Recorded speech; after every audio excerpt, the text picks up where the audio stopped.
હજુ ભવિષ્યમાં. તમે તૈયાર છો? હા હું તૈયાર છું. હું તૈયાર છું, તમે પણ મહેનત કરજો. ચલો ગુડ. હવે દેખો તમારા માટે ભાઈ આવે છે. ઠીક છે?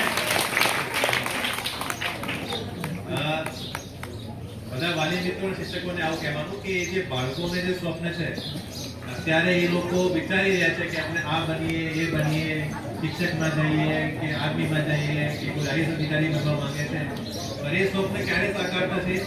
જ્યારે તમારા બધાનો એનો સપોર્ટ મળવો જોઈએ. વાલીઓનો પણ સપોર્ટ મળે, શિક્ષકોનો પણ સપોર્ટ મળે. જે રીતે ભણવા માંગે છે તમારો ટ્રેનરોમાં એ તમે પૂછતા રહો અને મહેનત કરાવો તો જ એ લોકો કેટલું સબૂત થશે. તો અમે ફરીથી આ તમામ શિક્ષક મિત્રોને, તમામ વાલીજનોને ફરીથી અપીલ કરીશ કે બાળકો ઉપર તમે ધ્યાન આપી જ રહ્યા. એમાંથી કોઈ ડોક્ટર બને, કોઈ એન્જિનિયર બને, કોઈ શિક્ષક બને તો આ શાળા માટે અને ગામ માટે બહુ ગૌરવની વાત હશે. તો તમે